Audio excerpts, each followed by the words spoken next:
Good evening, folks. Let's go ahead and get started. This is the second webinar in my little webinar series that I've created to help educate us all on the powers of real estate investing and building generational wealth. So without further delay, I'm going to go ahead and share presentation for tonight. Tonight is diving deeper and deeper into the technical details, I would say. We're going to talk a little bit of mindset here in the beginning. Of course, last presentation, if you haven't seen that yet, I've got the link to the recording, so definitely ask me for that. And last presentation was mostly all mindset, getting into the right frame of mind to have this discussion about building wealth through investing in real estate assets. Tonight, we're going to get a little bit more technical. I'll start out with some mindset, but we're going to start diving into a little bit more of the framework, and I call it the nuts and bolts. So let's sit back and talk a little bit about real estate investing. Just as a quick reminder, this is an educational presentation. I'm not going to be asking for any sort of investments or funds or participation or anything of that nature. We're simply here to learn. And so really looking forward to doing that. Like I mentioned, we're going to be getting into more of the nuts and bolts of the real estate investing vehicle. Here's the balance of the schedule. So definitely mark your calendars. Next week, we're going to be taking even a deeper dive and going straight into multifamily apartment investing and triple net lease commercial investments. So we're going to build on what we talk about tonight, start to get more into the nitty-gritty and the math of how these investments work and why they are just fantastic for your portfolio on a wealth building journey. For those who did not join us last week or haven't watched the first webinar episode, my wife Emily and I, we worked in engineering operations roles in our early career, just about the first 10 years of our careers. And we dove into real estate investing in 2013. So we've been doing it for about 10 years. We did single family investing for a period of time. And for the past 6 years or so, we've been fully committed to multifamily apartment investing. We also enjoy teaching others. My wife, Emily, has a large portion of her efforts go towards mentoring real estate agents, high-performing real estate agents in the Keller Williams organization. And we live in Fort Worth, Texas, do a lot of our investing here. All right, so let's dive right in. We're gonna have a couple slides on just mindset and setting the foundation, and then we're going to dive into some of the technical details. But from the highest level, I want to get down to why real estate investing works fundamentally, economically, and then we'll talk a little bit about the reasons, the fundamental economic reasons why Emily and I are so heavily involved in it. But fundamentally, from the highest level, real estate works because everybody needs a place to live. Everybody needs a place to call home, and everybody needs a roof over their head. It's just a fundamental need. And if you look, go and Google hierarchy of needs, or, there's different philosophical models and things of that nature. But, food, shelter, a place to call home just happens to be very, very high on the list of human needs. And it doesn't matter, what's going on in the world today. It doesn't matter if we have a pandemic. It doesn't matter if there's a world war, China's economy fails. Everybody needs a place to live at the end of the day. It's a huge fundamental need. And because of that reason, because of the fact that everybody needs that in their life, real estate investing happens to follow along as a significant economic phenomenon that at the end of the day can be great as a wealth builder. And so if you understand a little bit about, supply and demand and economics and just even the most fundamental, simplest concepts, you'll get this, right? You'll get the fact that, hey, if it is a true human need and there are billions of people on the planet, then there is a place economically for this investment. This is how it works. And so I want to talk briefly about that, and then 3 reasons how that translates to my life and Emily and Mai's life, and the reason why we're so heavily involved. Reason number 1, as we translate the fundamental economic phenomenon, supply, demand, and the basic human need over to a few reasons why real estate is so important to Emily and I. Reason number 1 is very simple: income versus effort. Okay. Translate that economic fundamental over to what it means to my pocketbook, and you'll very easily see why it works for us and why it's so important for us. And I say income versus effort because, and I used August as an example. I just took a snapshot of my passive investments, meaning, investments I've made in other people's deals. I'm not necessarily out here flipping this house or buying this apartment complex. This is, someone came to me and said, "Hey, Adam, I've got this great deal. What do you think? Would you like to participate?" I said, yes. So here's August, for example, $2,000 of income earned, and no effort. I mean, literally no effort. Okay. The only effort was I had to go to the bank and wire the money to the investor, right? But literally, when you look at, lifestyle and what you're doing and how much work you put in day to day, this income was generated in my bank account with absolutely no effort, none at all. So fundamentally, I am taking advantage of that economic phenomenon, right? And it's working in my favor. And if I can build on this, if I can scale this, right? Now, it's like, okay, $2,000, maybe I can't live off that. But if I can scale that, which I absolutely know how to do, then it becomes very powerful. Number 2, and isn't that cute? That's our little girl, Riley. She just turned 2 this summer. And this is a picture from a daddy-daughter day we had recently. And this is number 2 reason, and it's really her, our family, and our generational wealth plan. Okay. And when I think of generational wealth, I'm thinking, obviously last slide was August. Generational wealth, I'm thinking way out, right? I'm thinking about a legacy that I want to leave.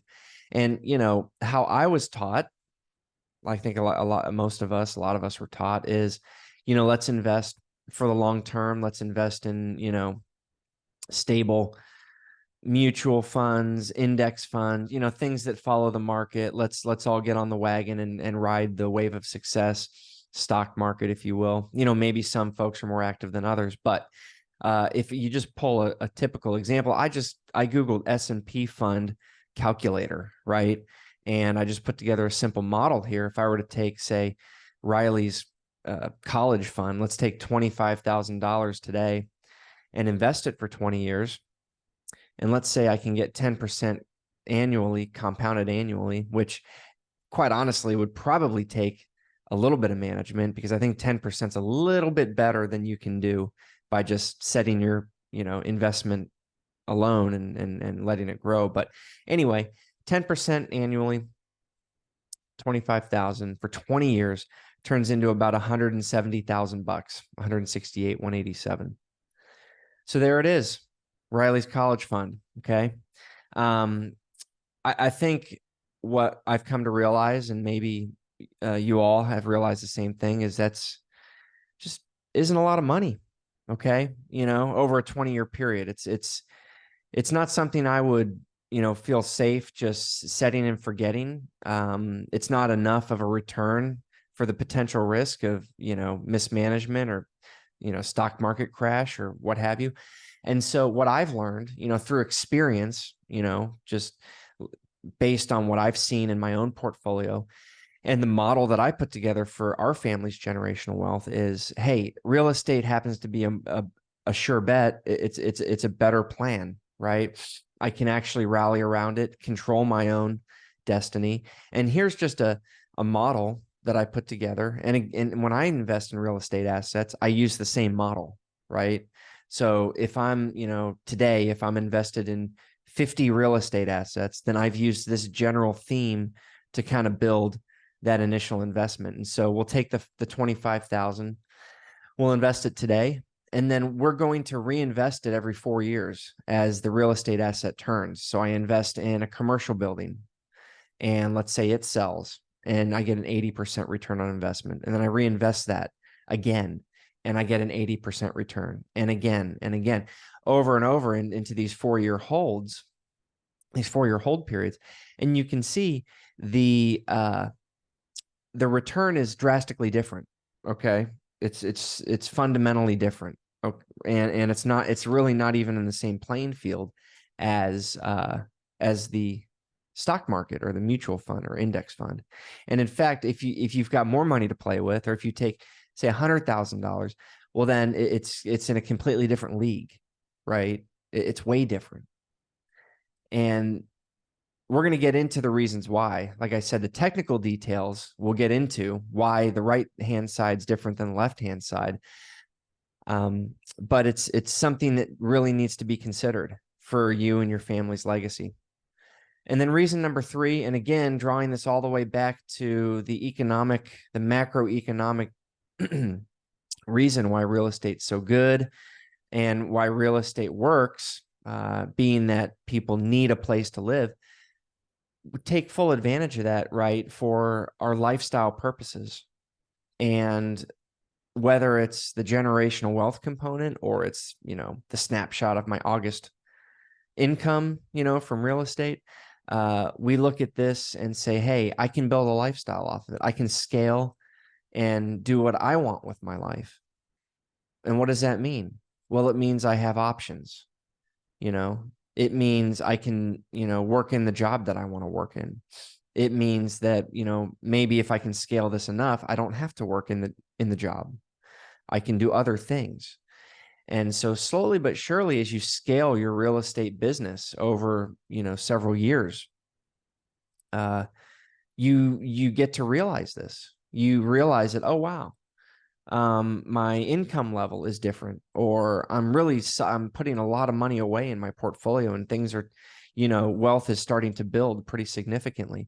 And then you kind of realize, oh, wow, life could be different. I could really have more control over my lifestyle.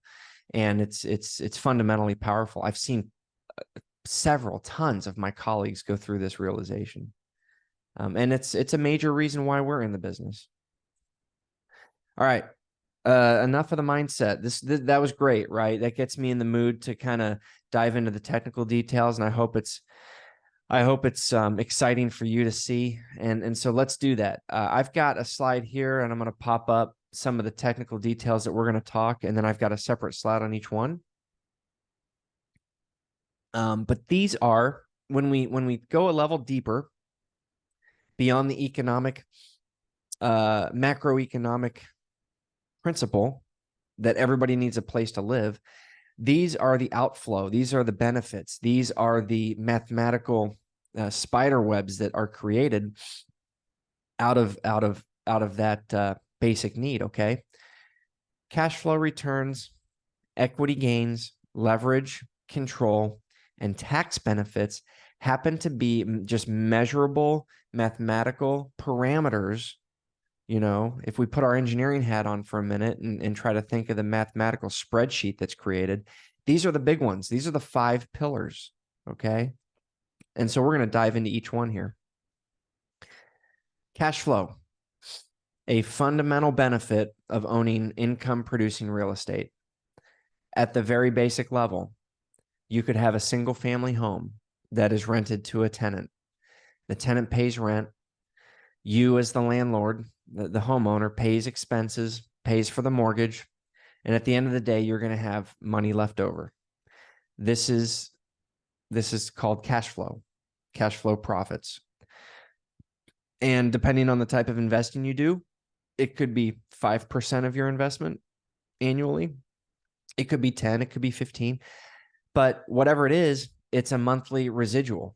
If we go back to that slide of my August bank account, that's what that is. That's cash flow income. That is the residual impact of a tenant's or multiple tenants' rent checks filtered all the way down through to my bank account. And it's a huge benefit of real estate investing, to the tune of, for me, it was $2,000 in August, right? It could be more for you. But that's just a fundamental benefit, and it's a huge benefit of owning real estate. Equity gains, kind of, the other side of the profit coin, if you will, of our real estate portfolio. What you don't receive as a cash flow gain throughout the ownership period, you receive on the other end as an equity gain, meaning, based on the supply demand phenomenon we talked about earlier, where everybody needs a place to live, thus applying that supply demand to our society. Real estate, as it's purchased in good locations with, good businesses, good population growth, things like that, real estate will appreciate over a period of years. All right. And so I put that caveat in there about location because it's so critical. It is really, really critical. You can purchase a piece of real estate in a bad location, and it's very likely that it will do better than some of your other investments, or it may do better than cash sitting in your checking account. However, we want to completely mitigate the risk of any location-based issues or any, economic issues. And so we look very, very heavily at where the investments are. And I actually, to drive this point home, I borrowed a chart from my friends at Marcus & Millichap. They are a large commercial real estate broker in the United States. And just look at this, right? The market's driving job creation since the pandemic. And so they went out and measured, hey, where are businesses moving? Where are jobs being created? Where are employers going to call home for their business, right? Hey, I'm going to start a business, or maybe I already have one, and I need to move to a place where there are people, where there are business-friendly laws, business-friendly taxes, things of that nature. And it's the green dots on this chart. Well, guess what happens when businesses and jobs are created in markets or move to markets? Well, that's where the people go, right? It's just an economic phenomenon. And so when people move somewhere, guess what they need?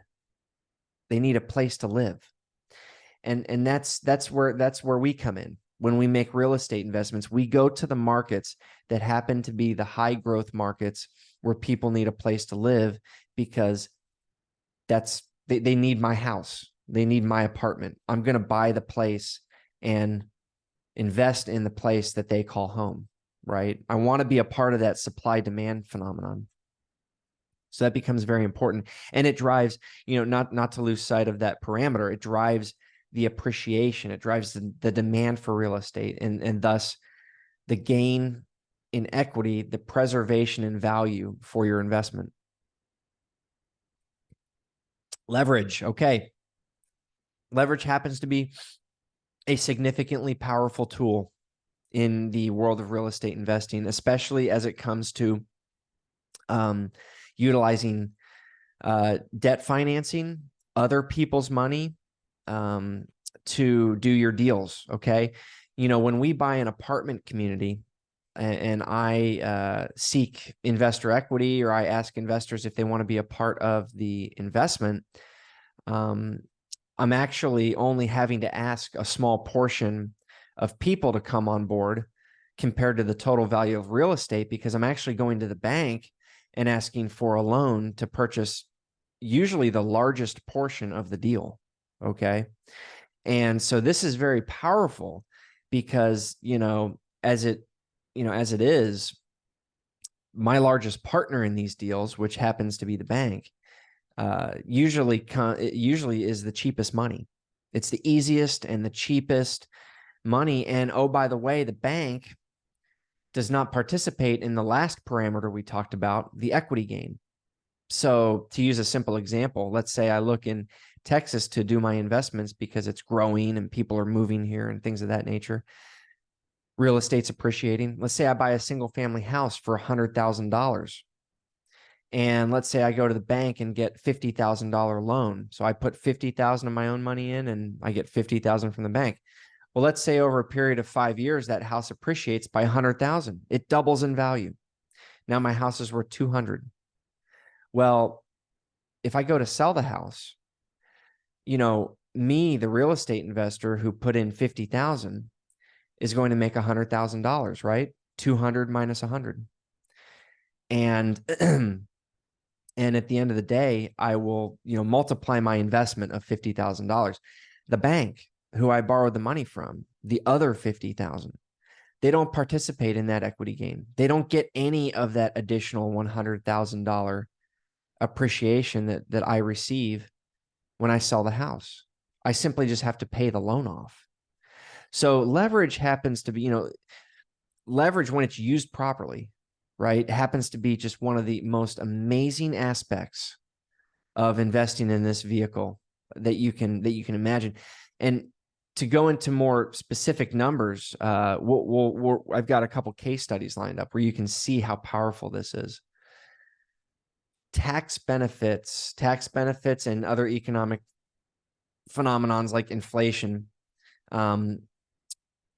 Tax benefits happen to be, I just got finished saying that debt leverage, debt financing is one of the most amazing aspects of the investment vehicle, but tax benefits is probably right there with it. And, I have an example here I'm going to pull up, but at the end of the day, the federal government, the U.S. federal government has built tax legislation in such a way it is meant to incentivize business owners and landlords to buy more real estate, to build housing so that people have a place to live.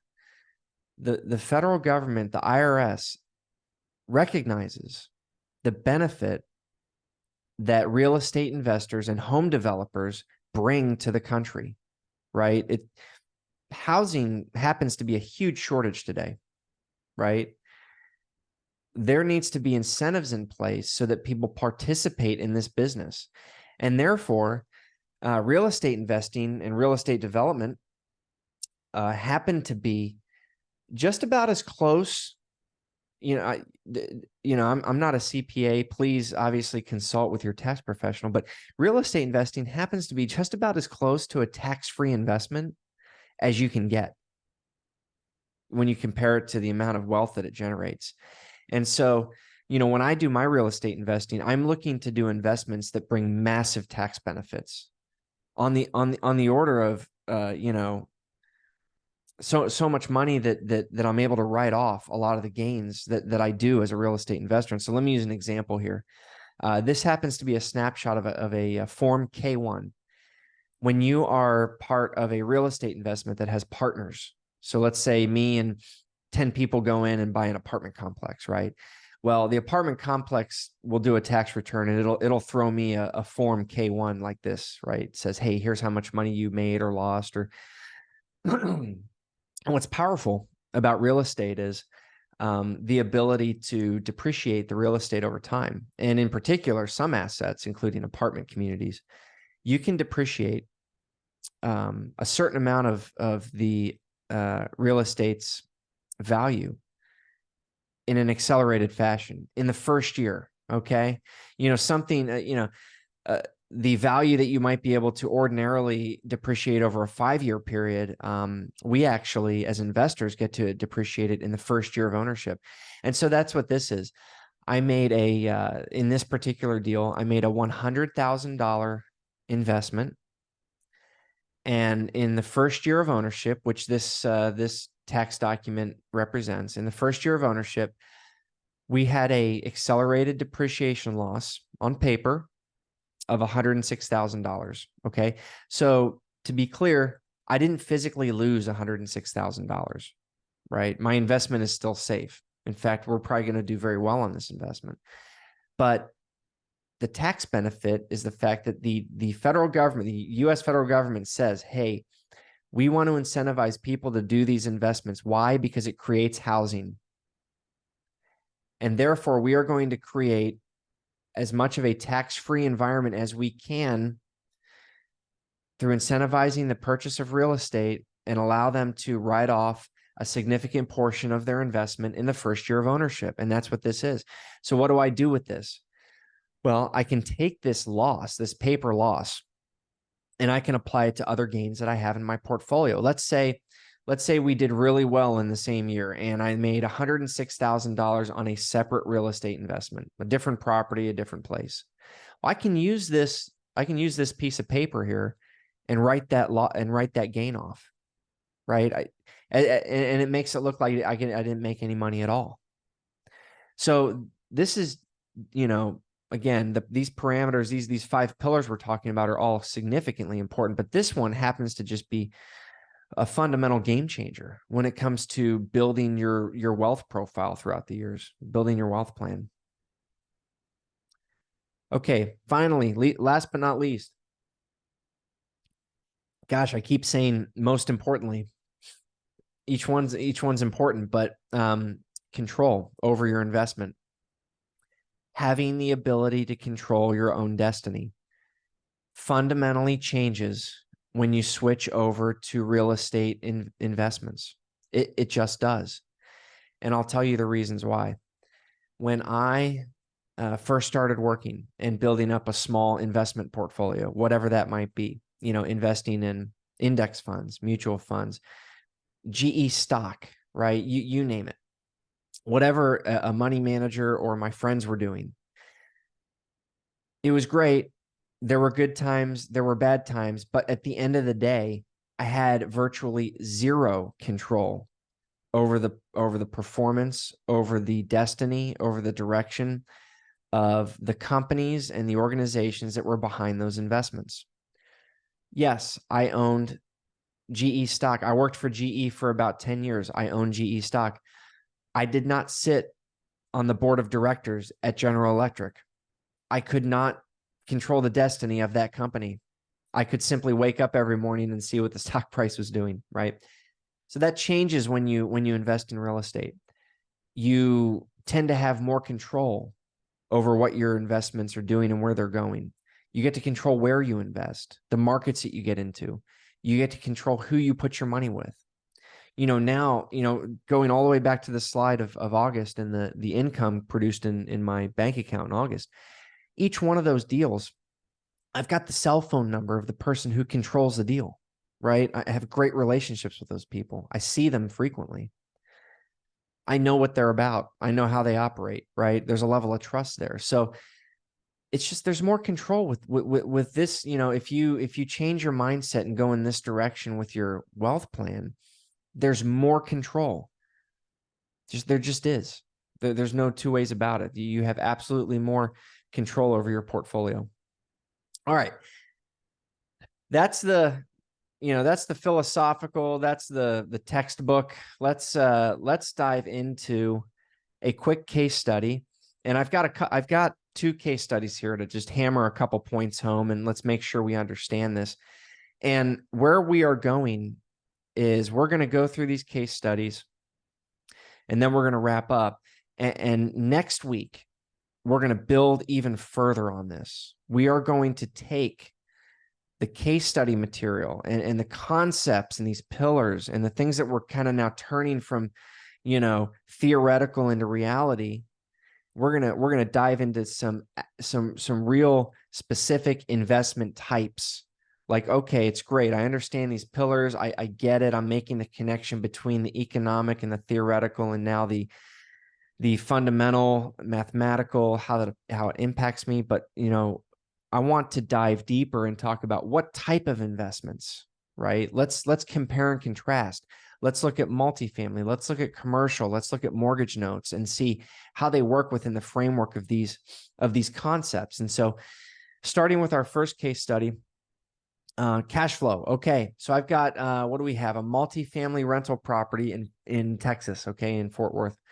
And using kind of the theory we talked earlier, the property in this case produces $30,000 a month of cash flow. And again, that is rent checks from the tenants minus expenses that I pay as the owner. Okay.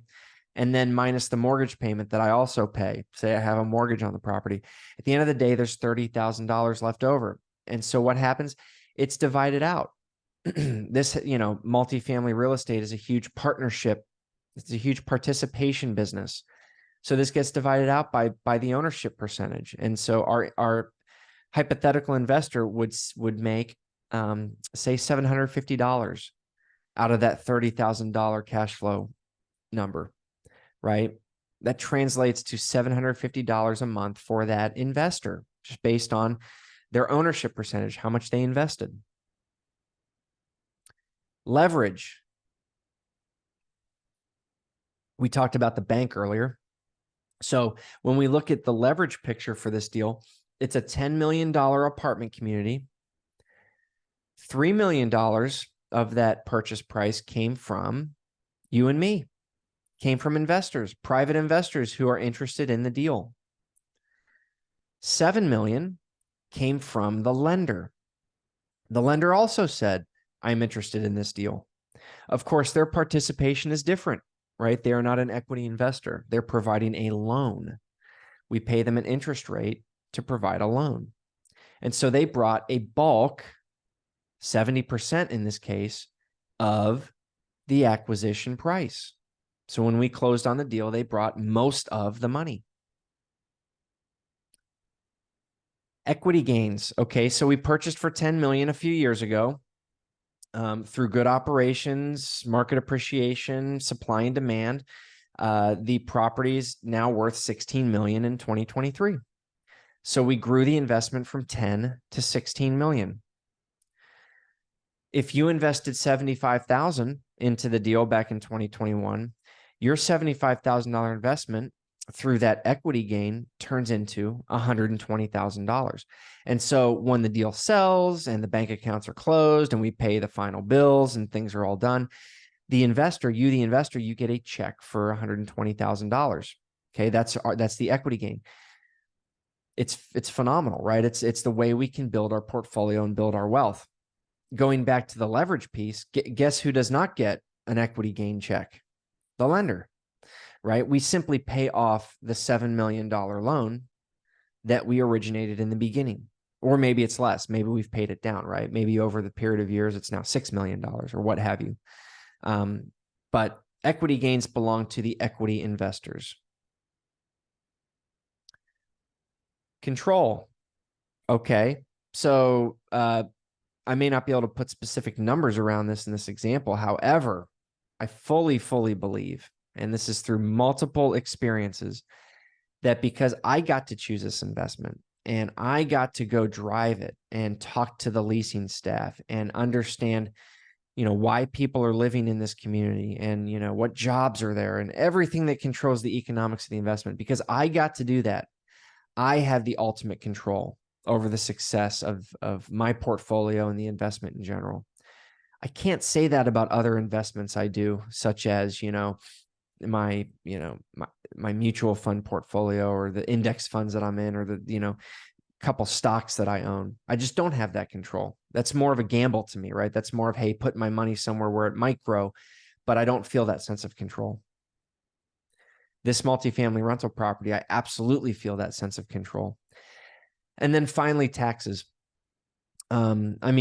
This is just phenomenal. It's a good way to wrap up the case study here, because if you look at it, it's another element of wealth building. And in this specific example, we took 25% of the apartment complex's value. Okay. 25%, and we depreciated that in the first year. So what is that? 25%, $2.5 million.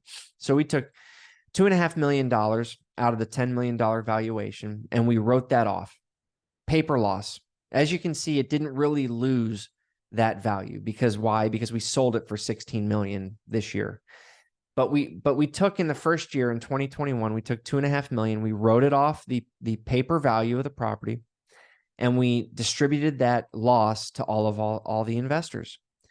And so what does that look like for the investor? Okay, so the investor who's making $750 a month, who made $120K off the investment, in the first year got to write off $62,000.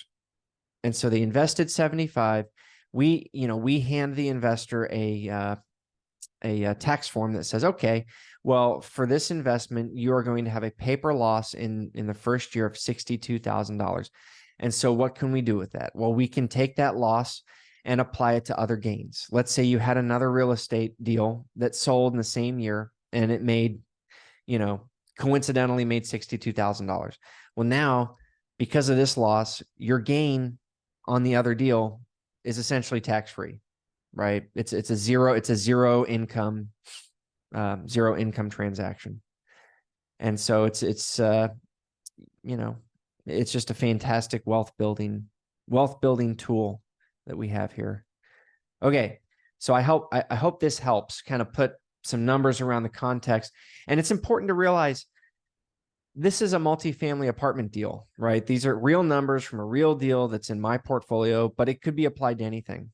I mean, it can be applied to land, mobile home parks, single family homes, anything, you name it, real estate, real property. It can be this, all these things can be applied across the board. Let's wrap up with yet another case study just to hammer the points home, right? Hammer the points home. Let's get this in. Let's get this shift going in our mindset. Let's get the shift going in our brain. Let's talk the talk. Let's really understand these concepts because, like I said, next week, we are going to dive into the technical details of specific investment types, right? We're not going to talk high-level case studies, and we're going to really turn the theoretical fundamentals and how these things work and understand the mechanical aspects of it. Why? Why the equity gain? Why does the number go up? What is the mathematical reason that we get the equity gain, right? Things like that. So we're going to do that next week. And so I very much so want to hammer these points home to make sure we understand the fundamentals. So here we have a property in Dallas, Texas, a 208 unit apartment building. We actually bought this property back in 2019, and we recently sold it last year. And so let's just say, hey, I'm an investor and I'm going to invest in this property, and I'm going to invest $50,000. And to give you a concept of what that means, $50,000 in this particular deal would get you a 1% ownership stake in the deal. Okay. So it's going to be you, and it's going to be, in this case, 80 investors. So you and 79 other investors that all throw some money into this deal. And so what does it mean from cash flow? So, and again, these are real numbers. I pulled these numbers from a deal that we really had. And so cash flow for this deal was roughly 12% annualized. And so for our investor, that's $6,000 a year. You take the 12% against the 50,000, $6,000 a year. So that's $500 a month, $500 a month coming into the bank account in a passive nature. There's no work required, right? I'm just a passive investor in this deal. I've